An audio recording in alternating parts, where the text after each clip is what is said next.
There's a new Teenage Mutant Ninja Turtles film on the horizon, and of course, that means an accompanying toy line.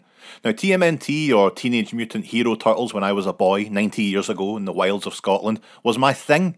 I'd been wrapped up in Transformers and Masters of the Universe, but those were well underway by the time I was old enough to really comprehend what was going on. Turtles was the first time I'd really been suckered into something from the very beginning, from the late 80s and the early 90s. So Optimus Prime and Mechanic took a back seat for a while, and I was lost in a world of ridiculous blimps and tie-in pizzas. And over the years, my original infatuations came back with a vengeance, and Turtles took their time in the back of the party wagon. It's a line that had quite a lot of reboots over the years, and I've largely enjoyed them, but I never got around to checking out the toys beyond that first iteration. Not when I had transforming robots and men in furry pants to buy. It's funny how life works out sometimes, isn't it? So with this new line coming out, I thought, let's check out the four main lads, at least. Surprisingly, they're running at around £10 each, which is wonderful considering how much guff they seem to come with. I think this is a great way to get people back on board, like they did with the Masters of the Universe Origins line. Don't worry, I'm sure Playmates will follow the Mattel model of wringing us all dry for exclusive variants and Walmart exclusives soon enough. First up, the packaging. It's nice and in line with that handmade aesthetic that I think suits the Turtles much more than any kind of angular, shiny logo they've had in the past. And each card has unique artwork and a bio for each of the boys on the back. So you can see all the other toys in the line. Well, you can see character renders, not the toys themselves. And here's how they get you. You'd be like, oh, it'd be cool to have Bebop and Rocksteady, at least. Oh, and Superfly, that's basically Baxter Stockman. I need that too. And oh, cool, Leatherhead. Oh, I'm in trouble here.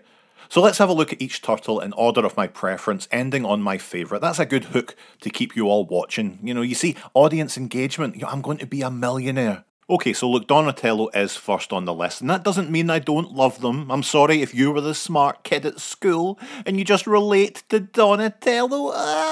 But hey, let's open them up. So you get this really nice training station filled with snap-off accessories, and I won't be snapping them off if I can help it, but some of the ones on the side come off fairly easily. Donnie comes with a little baby turtle version of themselves and a set of headphones, and of course his big bow staff. There's a little paper tie going around their waist too, and I've never seen this before, a wee tab. You can spin it around and release the toy. Wonderful. In hand, I have to say, this feels great. Joints are nice and stiff, plastic feels good, and he does have a big regretful tattoo on his inner thigh, but that can come off fairly easily. A great expression on the boy too, a great sneer. You can remove his glasses too, which is a nice touch, and the headphones can fit on his noggin or just around his neck. We've also got this fun little bum bag with his phone sticking out of it. Bowstaff can store on Donatello's back, and he's posable enough to get some decent poses with it, but God help you if you're trying to stand this guy up. It takes forever, easily the most disappointing thing about the boy. The little turtle is cute too, and reveals a part on the bottom. Now, I know what you're thinking, because I thought it too. Okay, right, come here you. Sorry Rambo, I need to borrow this. Yep, it's a 5mm port, so you can arm these wee fellas up to the teeth. The other accessories, look, I'm no expert, I literally gained most of my weapon knowledge from the American Ninja films, alright? But we've got Naginata, maybe, a slice of pizza, a shuriken, a 3-section staff, and a little canister of mutagen. Isn't that pretty great? Donatello is pretty great. Tons of personality, I just wish he could balance a little better. Michelangelo's up next, and the box calls him the Entertainer, which means he's closed on Sundays. First impressions match Donatello for quality, but there's definitely less going on with the design. That's a big goofy face, isn't it? Perfect for the boy. You get 2 sets of nunchucks that you can also store on Mikey's back if the mood takes you. They're fairly stretchy plastic, but I was worried about snapping them after a few goes.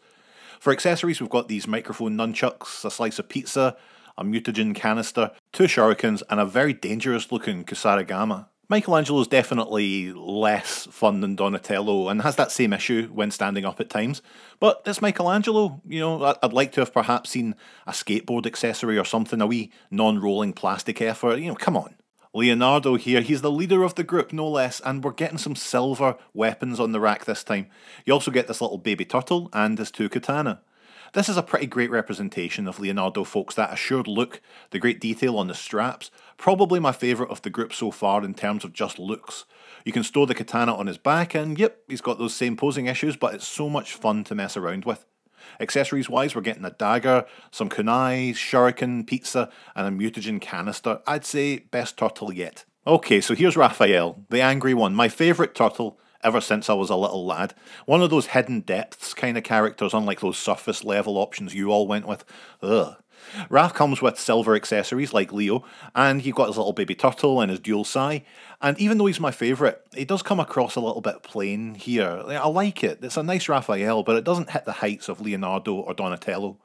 But we do get some pizza and a mutagen canister, serrated kunai, 2 hook swords, and 2 shuriken. They're all certainly tooled up. Even for their minor shortcomings, you can't help but feel something when you see them all together. As a set, I feel this deep affection for these goofballs that goes beyond just nostalgia. Or maybe it doesn't.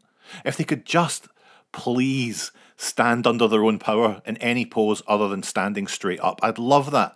But out of the 4, which is the best here? It's Donatello. Kiss my arse. Goodbye.